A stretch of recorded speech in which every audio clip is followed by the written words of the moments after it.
सम्मानित मंच को सबको संबोधित करता हूं। और यहां पहुंचने पे ग्राम पंचायत मल्लो कला में मैं आपका सारी जनता की तरफ से बहुत बहुत धन्यवाद करता हूं। सर, ये मल्लो कला पंचायत एक ऐसी पंचायत है कि हमारी पंचायत पहले भी बनने पर थी, दून क्षेत्र में थे जब हम लोग, क्योंकि हमने आप एमपी के चुनाव में थे तो एक मल्लो कला से मैं ही कैंडिडेट होता था, दिलीप जो कि पोलिंग एजेंट बैठता था आपका। और अभी आपको बताया गया नीचे 1984 के लिए जो गट का बिछा था वो मेरे पूर्व प्रधान श्री दीलाराम सरदार जी और वार्ड मेंबर कृपाराम जी, हम यहाँ से रेजोल्यूशन लेके आपके पास गए थे। आपने हमारे वहाँ के लिए रोड के लिए गटके के लिए पैसे दिलाए, पुलियों के लिए पैसे दिलाए, पुलों के लिए पैसे दिलाए। सर, हम तो आपके बहुत आभारी हैं। और सर, ये जो मल्लो कला पंचायत है, यहाँ हमारे एक गांव, जिस गांव में हम बैठे हैं, गांव त्वाड़ी, जिस गांव में पीने की पानी की बड़ी भारी तंगी है, जो कि बहुत ही ज्यादा तंगी। यहाँ ना तो कोई कुआं है, ना कोई पंप हाउस से कोई फर्क आता पीने का इनके। सर, हमारी गवर्नमेंट तो बनेगी, ये हमें पूरा विश्वास है कि गवर्नमेंट हमारी बनेगी। तो मैं 2000 चुनाव अभी तो नहीं बोलूँगा, 2022 के चुनाव के बाद ये समस्या जो है हल करा दी जाए। और जहाँ तक भी हो वहाँ तक अभी भी आप एक्सीन साहब को या एससी साहब को कॉल करके पूछ सकते हैं कि गांव त्वाड़ी में 20-25 परिवार ऐसे हैं जिनको पानी नहीं आ रहा है, क्या कारण है, क्या वजह है। बाकी सर, हम तो कांग्रेस पार्टी के साथ जुड़े हैं और सारी जनता आपके साथ जुड़ी है, संजय अवस्थी जी के साथ जुड़ी है। संजय अवस्थी जी ने यहाँ बहुत 20 सालों से लेके हमारे साथ जुड़े हुए हैं। मरने पे, गलने पे, हारी पे, बीमारी पे, शादी पे, सब लोगों के आते जाते रहते हैं। तो संजय अवस्थी जी, अब हमारा मौका है, हमारा सारी जनता का मौका है कि हम इस बात का श्रेय आपको जरूर देंगे और आपको विधायक चुनकर विधानसभा भेजेंगे। इसमें आपको कोई आंधी नहीं रोक सकती, क्योंकि हमारे जयराम ठाकुर जी आते हैं, ऊपर उतरते हैं हवाई जहाज में। रोडों का पता नहीं कि रोड के क्या हाल है। आप रोड से आए, देखा होना हमारे रोडों का हाल क्या है। जयराम ठाकुर जी हवाई जहाज में आते हैं बैठ के। और देखो, हमारे जो महंगाई है, तेल यहाँ तक चले गया कि हम अपनी महिलाओं को बोलते हैं घर जाके कि एक बोतल जो है आप 4 दिन में खत्म कर रहे हैं। कैसे कर रहे हैं, जबकि उसमें सर तड़का लगाने के 4 ही डोज इसमें तड़का लगाने के। तो महिलाएं भी क्या करें, जो आज 225 रुपए जो है तेल चले गया है। इसलिए मैं ज्यादा तो नहीं कहता हुआ, हमारी इन समस्याओं को आपने मद्देनजर रखना है। आप ही हमारे मुख्यमंत्री भी है, आप ही हमारे विधायक भी है, आप ही हमारे मंत्री हैं। अब मैं सबसे पहले ब्लॉक अध्यक्ष,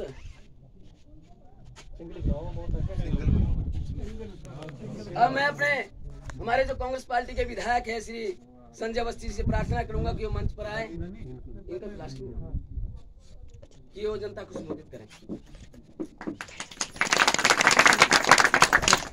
सम्माननीय हमारे लोकप्रिय नेता, पूर्व में मंत्री रहे और वर्तमान में सोलन विधानसभा क्षेत्र से विधायक डॉक्टर कर्नल धनीराम शांडिल जी, मंच पर उपस्थित श्री सतीश कश्यप जी जो कि अध्यक्ष ब्लॉक कांग्रेस कमेटी अर्की के, यहाँ पर उपस्थित बाहर से आए मेरे हमारे जो वरिष्ठ लोग हैं, सतपुर बेटी जी हैं जो कि प्रवक्ता हिमाचल प्रदेश कांग्रेस कमेटी के, राजीव गौड़ा जी जो डिप्टी मेयर हैं नगर निगम सोलन से, और अपना धोखरी पंचायत के पूर्व में प्रधान रहे और वर्तमान में chairman cooperative society Shri Dalel Singh Thakur ji, यहाँ पर संजीव जी, और यहाँ पर बीडीसी की जो चेयरपर्सन बैठी है, और यहाँ पर सभी राकेश मंत्री जो कि नगर निगम सोलन के चेयरमैन रहे ऋषि चौधरी जी हैं। सभी के नाम लूँगा तो बहुत समय लगेगा। ऋषि देव जी हैं बीडीसी के वाइस चेयरमैन। तो जिनके नाम समय के अभाव की वजह से मैं जिनके नाम नहीं ले सका उन्हें बड़े आदर से संबोधित करता हूँ। यहाँ बैठे मेरे बुजुर्गवार माताएं बहनें, स्वर्गीय राजा वीरभद्र सिंह जी के निधन के बाद जो विधानसभा की जो सीट खाली हुई उसकी भरपाई के लिए 30 अक्टूबर को जो मतदान होने जा रहा है उपचुनाव के लिए, उसमें कांग्रेस पार्टी ने मुझे प्रत्याशी बनाया है और कांग्रेस पार्टी के नेताओं का मैं धन्यवाद करता हूं। उन्होंने मुझ पर जो विश्वास जताया, लेकिन इस विश्वास को कायम रखने के लिए मुझे आज आपके विश्वास की ज़रूरत है, आपके आशीर्वाद की ज़रूरत है। और वो आशीर्वाद वोट के रूप में जब आप देंगे तो ताकि हम अपने नेताओं का विश्वास कायम रख सकूं, ऐसी अपेक्षा से आज मैं आपके बीच में आया हूं।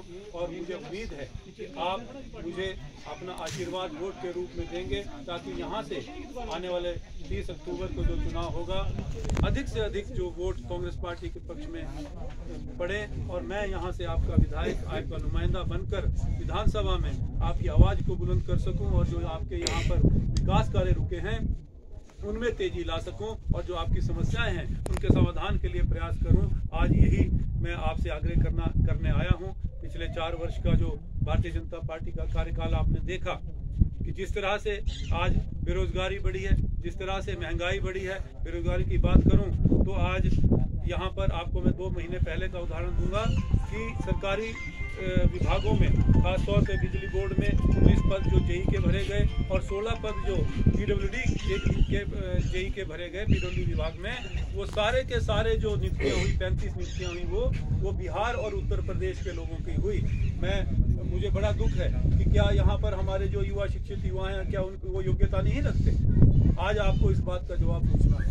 आज जिस तरह से महंगाई बढ़ी है, आप जो अभी उज्ज्वला योजना के तहत जो गैस कनेक्शन दिए जा रहे हैं उसमें सिलेंडर भी दिए जाते हैं, लेकिन जब सिलेंडर खाली होता है तो 1000 रुपये की राशि जो है उसको भरने में लगती है। आज बहुत से 80% परिवार ऐसे हैं जिन्होंने इस योजना को छोड़ दिया है। ये भ्रमित योजना है। आज जो हमारे आउटसोर्स पर कर्मचारी लगे हैं, आउटसोर्स पर कर्मचारी आज 8-10 साल से सेवाएं दे रहे हैं, लेकिन पहली बार मैंने ये देखा और सुना कि माननीय मुख्यमंत्री कहते हैं कि आउटसोर्स के एम्प्लॉइज के लिए कोई नीति नहीं बनेगी। अरे नीति नहीं बनाएंगे तो उनका भविष्य तो बिल्कुल अंधकार में है। कहाँ जाएंगे वो आज वो 10-10 साल से नौकरी कर रहे हैं, उनकी उम्र भी बढ़ गई तो वो दूसरी नौकरी अप्लाई करने लायक भी नहीं रहे और उनका परिवार भी बढ़ रहा है, खर्चे बढ़ रहे हैं। कहाँ जाएंगे वो? फिक्स पे पर काम कर रहे हैं। तो मगर जब कांग्रेस पार्टी की सरकार थी, माननीय स्वर्गीय राजा वीरभद्र सिंह जी मुख्यमंत्री थे, तो पीटीए पे लोग लगे और हमारे विद्या उपासक लगे, अन्य विभागों पे जो शिक्षित जो हमारे युवा बेरोजगार थे उनको नौकरियां दी गई और उनके लिए ठोस नीति बनाई। नीति बनाने के बाद उनको कॉन्ट्रैक्ट पे लिया और आज वो रेगुलर होकर जो है रेगुलर पे स्केल ले रहे हैं। कांग्रेस पार्टी के नेताओं की ऐसी सोच है। कांग्रेस पार्टी के जो सरकार जब रही तो यहाँ पर विकास हुआ और आज उसी विकास को पुनः प्राप्त करने के लिए आज ये समय है बदलाव का, और वो बदलाव का आगाज जो आप आज होने जा रहा है वो एक आधारशिला आप रखेंगे, आप एक नींव रखेंगे 30 अक्टूबर को, और जो ताकि आपकी कैसी तस्वीर होगी आने वाले कल जो 2022 को चुनाव होने हैं, आम चुनावों में आप कैसी इमारत बुलंद करना चाहेंगे, यही आपको आज सोचना है। और आप यदि अपने युवाओं के भविष्य की चिंता करते हैं, आप यदि अपने क्षेत्र के विकास की चिंता करते हैं, तो आप लोगों को ना सिर्फ अपने एक वोट तक सीमित रहना है, बल्कि अपने जितना समाज है, अपना दायरा है, अपना संपर्क है, उनको भी प्रेरित करें कि कांग्रेस पार्टी की सरकार जो है आज हमें लानी है और उसका आगाज हमें शुरू करना है इस उपचुनाव को जीतकर। इसलिए अधिक से अधिक जो वोट कांग्रेस पार्टी के पक्ष में डालें और मुझे यहाँ से आप विधायक बनाकर भेजते हैं तो मैं आपको विश्वास दिलाता हूँ कि आपकी हर समस्या को उठाऊंगा, हर आपकी उस आवाज को बुलंद करूंगा जिसमें विकास की परिभाषा पर जो है चरितार्थ होती है। और आज ये चुनाव जो उपचुनाव होने जा रहा है वो ये 1 वर्ष के लिए चुनाव और 1 वर्ष बाद फिर से चुनाव होना है। मैं अगर आपकी अपेक्षाओं पे खरा नहीं उतरता तो अगला जो 2022 का चुनाव होगा उसमें मुझे फिर आपके पास वोट मांगने आना है। तो आप उस समय मेरे कार्यशैली के तहत जो है आपको यदि विश्वास तोड़ता हूँ, आप अपना फैसला लेने में आप स्वतंत्र हैं, लेकिन मेरा ये प्रयास रहेगा कि इस 1 वर्ष के कार्यकाल में मैं आपका विश्वास जीतूं, आपके द्वारा बताए हुए जितने अधिक कार्य हो सकते हैं उनके लिए प्रयासरत रहूं, ताकि जब मैं 2022 में आपके पास वोट मांगने आऊं तो आप ये कहें कि यहाँ आने की जरूरत नहीं है, आप अपने क्षेत्र में और दूसरी जगह जाओ या हम खुद देखेंगे, ऐसा मैं विश्वास करता हूं। आज मैं ये भी बताना चाहूँगा कि अगस्त माह में जब माननीय मुख्यमंत्री ने अर्की का दौरा किया, अर्की में आकर उन्होंने 8 घोषणाएं करी, आप सबको शायद याद होगा। तो जो घोषणाएं उन्होंने करी उसके बाद 3 कैबिनेट की बैठकें हुई, माननीय मुख्यमंत्री कैबिनेट मिनिस्टर रहे हैं। तो एक प्रक्रिया है, एक प्रोसेस है कि जो भी घोषणा मुख्यमंत्री करते हैं उसको कैबिनेट में उसको एजेंडे में डाला जाता है और वहाँ से अप्रूवल मिलने के बाद वो घोषणा लागू हो जाती है। लेकिन उसके बाद वो कोई आज तक उसकी प्रक्रिया ना शुरू हुई और आज वो घोषणाएं मात्र घोषणाएं बनकर रह गई। मगर उसके बाद अगस्त यहाँ से जाने के बाद सितंबर माह में जब मुख्यमंत्री अपने मंडी लोकसभा क्षेत्र के दौरे पे गए और सिरमौर के पच्छाद विधानसभा क्षेत्र के दौरे पे गए तो वहां पर उन्होंने जो घोषणाएं करी उसको उन्होंने एजेंडा में शामिल करके कैबिनेट की बैठक में उसको लागू कर दिया। आज वो जो है कार्यान्वित रूप ले रही हैं। लेकिन क्यों अर्की क्षेत्र की अनदेखी की गई, ये बात भी आपको पूछनी है। क्योंकि राजनीति में, लोकतंत्र में सबसे बड़ा जो एक कड़ी होती है नेता और एक मतदाता की, वो है विश्वास। और आज यदि इस मन से, एक बड़े मन से मुख्यमंत्री जैसा व्यक्ति, मुख्यमंत्री जैसा नेता यदि आज झूठी घोषणाएं करता है तो वो आम जनता का विश्वास टूटता है। और यही वजह है आज राजनीतिक लोगों से जो है, राजनेताओं से जनता दूर जाती है। आज राजनेताओं के बारे में तरह तरह की बातें जनता कहती है कि ये झूठी घोषणाएं करते हैं। इस मानसिकता को यदि हमें दूर करना है तो हमें इस बात का भी जवाब देना होगा कि, और मगर मैं इसमें माननीय मुख्यमंत्री को दोष नहीं देता, क्योंकि माननीय मुख्यमंत्री ने तो घोषणा कर दी, लेकिन जो स्थानीय नेता थे आज प्रत्याशी भारतीय जनता पार्टी के बनकर जगह जगह वोट मांग रहे हैं, ये उनकी नाकामी है। उनका फर्ज था कि मुख्यमंत्री के पास जाते और उनको याद दिलाते, वो कहते कि आप वहां पर घोषणा करके आए हैं अर्की में, आप उसको पूरी करें। लेकिन वो इन घोषणाओं को पूरा कराने में नाकाम रहे, लागू कराने में नाकाम रहे। आज आपको उन प्रत्याशी से ये बात भी पूछनी है कि क्या वजह रही जो आप उन घोषणाओं को यहाँ पर पूरा नहीं करवा सके। तो इन बातों को लेकर जो है आप उनसे जवाब दे, वो आपके प्रति जवाब दे हैं, उनसे पूछें। ज़्यादा अधिक नहीं बोलता, समय बहुत अधिक हो गया है, लेकिन एक बार फिर से मैं आग्रह करता हूं कि 1 वर्ष का कार्यकाल आप मुझे दें, एक मौका दें। आपको, आपके विश्वास को बनाए रखूंगा, आपकी हर उस आवाज़ को बुलंद करूंगा और आपके विकास के लिए प्रयासरत रहूंगा। और आपसे आशा करता हूं कि आप अधिक से अधिक संख्या में यहाँ से, वो जैसे कि पहले भी 2012 में भी आपने बहुत साथ दिया और आज भी जो है आप मुझे यहाँ से अधिक लीड दिलाकर जो है आगे मेरे विजय श्री को जो है बुलंद करेंगे। जय हिंद, जय हिंद। संजय अवस्थी आगे बढ़ो, हम तुम्हारे साथ हैं। संजय अवस्थी आगे बढ़ो, हम तुम्हारे साथ हैं। कांग्रेस पार्टी जिंदाबाद, जिंदाबाद, जिंदाबाद। कांग्रेस पार्टी जिंदाबाद, जिंदाबाद, जिंदाबाद। धन्यवाद अवस्थी जी, आप जीतेंगे, हमारी पूरी जनता को विश्वास है। अब मैं प्रार्थना करना चाहूँगा माननीय श्री कर्नल धनीराम शांडिल जी से कि वो अपने विचार रखें। श्री कर्नल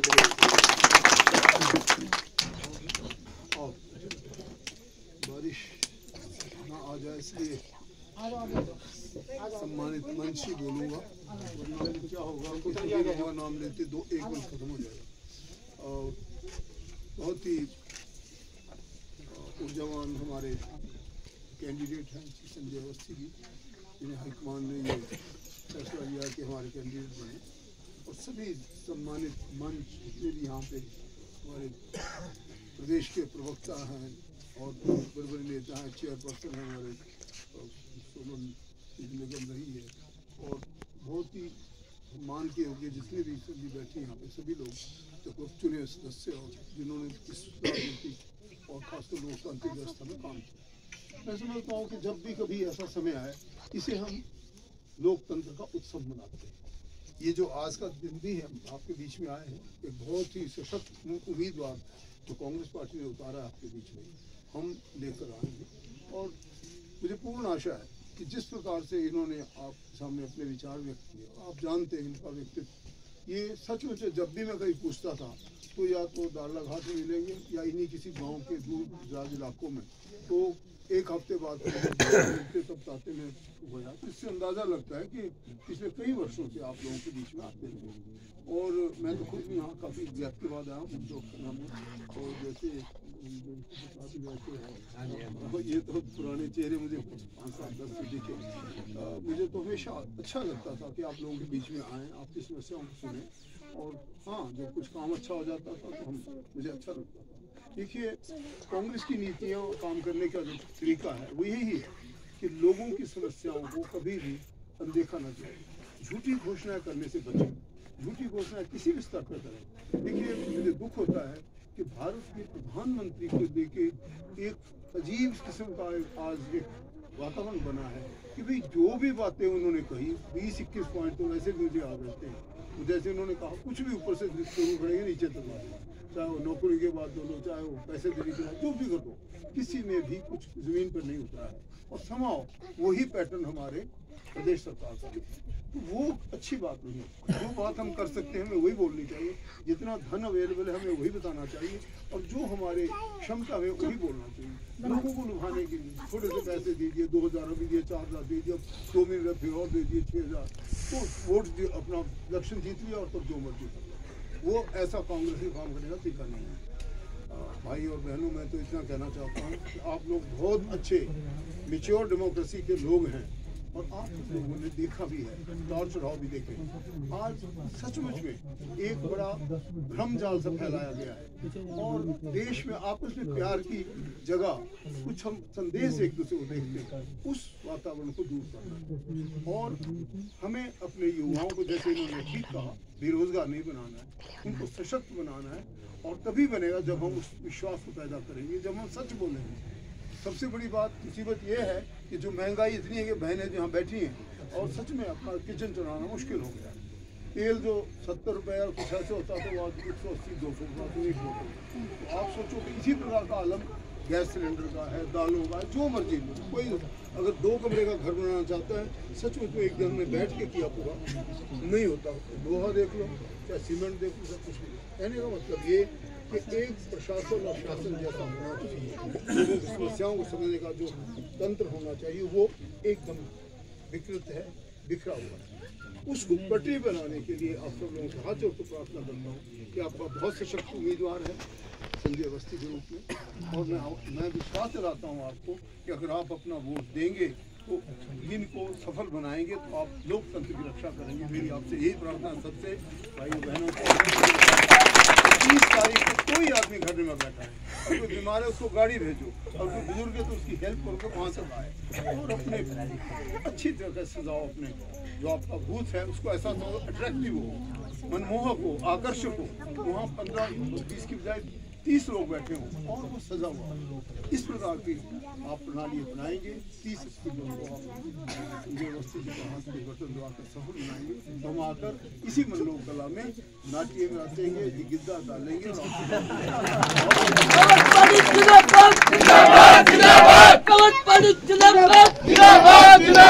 संजय अवस्थी आगे बढ़ो, हम तुम्हारे साथ हैं। संजय अवस्थी आगे बढ़ो।